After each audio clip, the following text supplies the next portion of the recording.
Hello friends, मैं doctor Sachin Jain Jaipur से sports and ligament injury specialist. आज हम बात करेंगे शोल्डर इंजरीज़ में या शोल्डर में रोटेटर कफ टेयर्स के सबसे इम्पॉर्टेंट क्वेश्चंस कौन से होते हैं। रोटेटर कफ मसल्स क्या होते हैं? रोटेटर कफ क्या काम करता है और उसमें क्या क्या चीज़ें होती है। तो रोटेटर कफ होता है जो कंधे में आपको कंधे को उठाने वाले मसल्स होते हैं, है ना। तो कंधे में 4 मसल्स होते हैं। एक तो होता है सुप्रास्पाइनेटस, इंफ्रास्पाइनेटस, है ना, टेरेस माइनर और सबस्कैपुलरिस। ये जो 4 मसल्स होते हैं ये आपके कंधे को ऊपर उठाने का काम करते हैं, है ना। तो जब भी आपके कंधे को अपने को उठाना होगा या अपना कंधा यहाँ से यहाँ तक उठना है तो वो ये चारों मसल्स का जब कॉन्ट्रैक्ट होते हैं तब ये कंधा आपका उठता है और ये इससे ऊपर जाता है ना। तो ये है rotator cuff muscles. Rotator cuff injury क्या होती है? अब रोटेटर कफ मसल्स की इंजरी क्या होती है और उसमें क्या क्या सिम्टम्स होते हैं। तो रोटेटर कफ मसल्स ऐसे केसेस में इंजर्ड होते हैं कि जब भी हमारी ओवरहेड एक्टिविटीज़ होती है, जब हम हाथ को 90 डिग्री से ऊपर उठाते हैं तो ये एक्रोमियन की जो हड्डी होती है ये हड्डी इस मसल्स को जाके इम्पिंज करती है या बार बार चुभाती है। तो उसके कारण इसमें सूजन आ जाती है और over a period of time इसमें वो टेयर हो जाती है। कंधे का मांस किस उम्र में फटता है? ये कौन से एज ग्रुप में पाया जाता है, टेयर कौन से एज ग्रुप में हो जाता है। वो जो टेयर होता है वो over a period of time, अगर आप सोचो कि यंग एज में जो ये टेंडन होते हैं ये काफ़ी फ्लेक्सिबल होते हैं। तो 20 ईयर्स टू 40 या 60 ईयर्स के 50 ईयर्स के बीच में ये टेंडन काफ़ी फ्लेक्सिबल होते हैं। तो इसमें सूजन आती रहती है, पावर कम हो जाता है, बट टेयर बहुत कम चांसेस होते हैं इसमें। वो रिकवरी के बहुत अच्छे रेट होते हैं। बट जैसे ही एज 50 के ऊपर क्रॉस हो जाती है तो ये हमारे जो टेंडन है वो भी डीजेनरेट हो जाते हैं। उसमें जो पानी का कंटेंट है या वाटर कंटेंट है वो कम हो जाता है और इसके फटने की सीमा या फटने की जो क्राइटेरिया वो बढ़ जाती है। तो लॉन्ग टर्म आपको जब 50 ईयर्स के बाद अगर आप इससे ऊपर एक्टिविटीज़ करते हो तो ये टेयर हो जाता है और इसमें फिर पेन होना शुरू हो जाता है। पेशेंट को क्या तकलीफ होती है? कंधे में अगर रोटेटर कफ टेयर हो तो क्या क्या सिम्टम्स होते हैं और कैसे पता चले कि भाई ये रोटेटर कफ टेयर हो गया है। अगर हम इसको टेक के बैठे हैं, इसको ओवरहेड एक्टिविटीज़ कर रहे हैं over a period of time और हमारे पेन में ऐसे शोल्डर में चुभने वाला पेन हो जाए तो ऐसे केसेस में हमारा ये टेयर हो गया है ऐसा फील होता है। प्लस अगर आप सोते वक्त ऐसे सो रहे हो या इस करवट आप लेटे हो बहुत टाइम तक और उठते हो तो आपके कंधे में बहुत ज़्यादा भारीपन आ जाए या पेन होना शुरू हो जाए सुबह उठ के, तो ये रोटेटर कफ टेयर और इम्पिंजमेंट सिंड्रोम के साइंस होते हैं। रोटेटर कफ टेयर की टेस्ट कौन सी होती है? कब डॉक्टर के पास जाना चाहिए और कब हमको पता करना चाहिए और कैसे पता करें कि रोटेटर कफ टेयर है। तो हमारे पास कुछ टेस्ट होते हैं जिससे हम चेक करते हैं बेसिकली फिजिकल एग्जामिनेशन से, जैसे कि empty can test. Empty can test ये होता है जो सुप्रास्पाइनेटस को पता करता है, जो रोटेटर कफ टेयर का पार्ट है, जिसमें हमने हाथ को स्ट्रेट रखा, थम्स को डाउन रखा, एल्बो स्ट्रेट रखा और हम प्रेशर देख के चेक करते हैं कि आपका कंधा उठ पा रहा है या नहीं।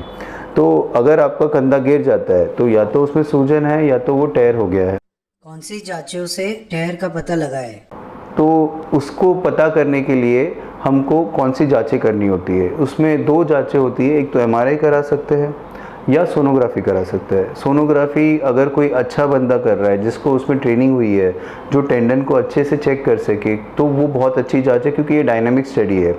और एमआरआई से स्टैटिक स्टडी, तो कंधे में उठा के जब सोनोग्राफी चेक करते हैं तो टेंडन की कितनी अच्छी क्वालिटी है, कहाँ तक टेयर है, वो सारी चीज़ें पता चल जाती है। दूसरी चीज़, हम सोनोग्राफी में दूसरे साइड को भी कंपेयर कर सकते हैं कि भाई वो टेयर इस टेयर के साथ में कितना मैच कर रहा है। तो ये सारी चीज़ें हमको एग्जैक्ट टेयर की साइज़ कितनी है, कितना ख़राब है और कितना टेंडन अंदर घुसा हुआ है वो पता चलता है। बिना ऑपरेशन कैसे ठीक करें? अगर टेंडन में, रोटेटर कफ टेंडन में सिर्फ सूजन है और कोई टेयर नहीं है तो हम क्या करें, इसकी ट्रीटमेंट क्या होती है। तो ऐसे केसेस में हमारे सेंटर में हम कोई इंजेक्शंस नहीं लगाते हैं, कोई आपको स्टेरॉइड नहीं लगाना है। ऐसे केसेस में आपको सिर्फ इस कंधे को रेस्ट देना है, जो एक्टिविटीज़ इसको बढ़ावा देती है उसको कम करना है और कूल पैक्स लगाना है और कुछ जेल अगर पेन हो तो लगाना है। तो 3-4 वीक्स तक आप अगर ने ये किया और अपनी एक्टिविटीज़ को बंद कर दिया जिससे ये बढ़ रहा है, तो ये आपका हील हो जाता है, जो हम हमारे टेस्ट से चेक कर लेते हैं। अब बहुत बारी कौन से केसेस में सर्जरी करनी चाहिए? अगर आपका बड़ा टायर है, मतलब 1 सेंटीमीटर से ज़्यादा फट गया है, आधा सेंटीमीटर हो, पार्शियल टायर हो, तो वो हील हो जाएगा। बट अगर टायर बड़ा है, 1 सेंटीमीटर से ऊपर है और आपकी एज भी काफ़ी ज़्यादा है, तो ऐसे केसेस में आपको सर्जरी की, तो ऐसे केसेस में हम क्या करें? तो ये भी एक क्वेश्चन आता है नेक्स्ट। तो नेक्स्ट आता है फिर ऐसे केसेस में हमको सर्जिकली इसको वापस से रिपेयर करना पड़ेगा, बिकॉज अगर ये 1 सेंटीमीटर यहाँ से यहाँ तक फट गया है तो ये अपने आप ही तो यहाँ पे नहीं आएगा, तो ये धीरे धीरे करके अंदर घुसना शुरू कर देता है। बहुत बारी लोग हमारे पास में 6 मंथ्स बाद, 9 मंथ्स बाद या 1 ईयर बाद आते हैं, तो ये 1 सेंटीमीटर, 2.5, 3.5 और 4 सेंटीमीटर तक फट जाता है ना।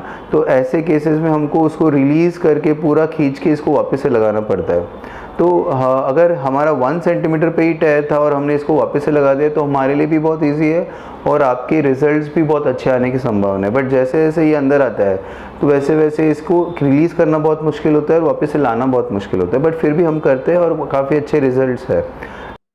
हॉस्पिटल स्टे कितना होता है?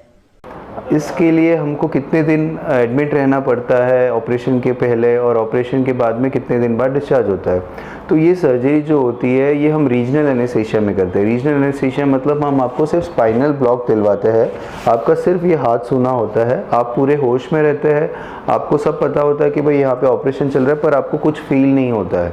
तो it is a very very safe surgery and very मतलब हम ट्राई करते हैं कि इसको जनरल एनेस्थीसिया ना दे, है ना। और फिर जैसे ही ऑपरेशन हो जाए, ऑपरेशन अराउंड अबाउट 2.5 से 3 घंटे का रहता है, ऑपरेशन हो जाए उसके बाद आपको रूम में शिफ्ट करते हैं और फिर 1 या 2 दिन बाद आपको छुट्टी कर लेते हैं। सर्जरी के बाद रेस्ट और फिजियोथेरेपी कैसे करें? ऑपरेशन के बाद में कितने दिन हमको रेस्ट करना पड़ता है, कितने दिन हमें उसको बांध के रखना पड़ेगा, कितने दिन एक्सरसाइज करनी पड़ेगी। तो पहली बात ये है कि अगर आपका टायर छोटा सा था तो या मीडियम था और रिपेयर काफ़ी अच्छा हो गया तो हम उसको इमोबिलाइज करके रखते हैं, क्योंकि टेंडन और बोन को हील होने में मिनिमम 6 हफ्ते लगते हैं। तो 1 से 1.5 महीना आपको इसको रखना पड़ेगा, बट स्टार्टिंग में ही पहले दिन से जैसे ही ऑपरेशन ख़त्म हो जाए उसके बाद से हम इसको लूज़ करने वाली कुछ एक्सरसाइजेस करते हैं और पैसिव मूवमेंट स्टार्ट कराते हैं, ताकि इसका मूवमेंट आपका आ जाए और आपके टेंडन पे भी प्रेशर नहीं है जिसको हमने रिपेयर किया है। टाँके मिनिमम 4 या 5 टाँके लगते हैं छोटे छोटे, उस टाँकों को हम 14 दिन बाद हटा देते हैं और आपका मूवमेंट फ्रीली होना शुरू हो जाता है। बट एक्टिव मूवमेंट जैसे आपको हाथ खुद उठाना है वो हम 3 वीक्स बाद स्टार्ट करते हैं और ऑल द टाइम इसको प्रोटेक्टेड रखना पड़ेगा हमको 3 से 6 हफ्ते तक।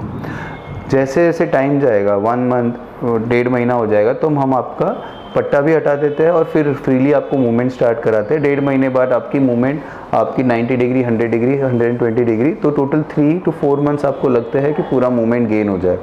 और मसल्स की जो स्ट्रेंथ है, जिसको एक्टिविटीज़ आपको करनी है, वो आपको एक्सरसाइजेस हम सिखवाएंगे, तो वो आप अगर रेगुलरली करेंगे तो उसका मसल की क्वांटिटी या बल्क भी अच्छा आ जाएगा, तो उसके रिजल्ट भी आपके आने की अच्छी संभावना है। सर्जरी करवाने के लिए कितना वेट करना ठीक है? कब ऑपरेशन करवाना है या कितनी देर तक हम वेट कर सकते हैं इस ऑपरेशन को कराने के लिए, रोटेटर कफ टेयर अगर हमें पता चल जाए तो ये डेफिनेटली एक इमरजेंसी तो नहीं है कि भाई आज आपका फटा है और आपको आज ही ऑपरेशन करना है जैसे कोई फ्रैक्चर है, बट डेफिनेटली एक अर्जेंसी है, क्योंकि आप जितने दिन वेट करोगे, जितना दिन इसको लेट करोगे तो ये टेंडन अंदर अंदर चला जाएगा, उसके बाद में इसको वापस से रिपेयर करना बहुत मुश्किल है। कब सर्जरी नहीं करवाए प्लीज़? कौन से केसेस में इसको हम रिपेयर नहीं करेंगे तो उसके अलावा क्या ट्रीटमेंट होती है? तो ये जो क्वेश्चन है इसका आंसर ये है कि अगर आपका टायर 5 सेंटीमीटर से अंदर घुस गया है और इसकी मसल की जो क्वालिटी है वो बहुत ही ख़त्म हुई है, तो ऐसे केसेस में आप उसको रिपेयर करोगे, या आर्थराइटिक चेंजेस शुरू हो गए हैं कंधे में, तो ऐसे केसेस में आप उसको रिपेयर भी करोगे तो भी आपके रिजल्ट बहुत ख़राब आने हैं। तो इस पॉइंट पे आपको ऑपरेशन नहीं करवाना है रिपेयर वाला, तो ऐसे केसेस में इसका रिप्लेसमेंट होगा, जो कंधा होगा इसको हम चेंज करके नया कंधा लगाएंगे ताकि इसमें फिर आपका रिज़ल्ट अच्छा आए और पेन फ्री हो जाए।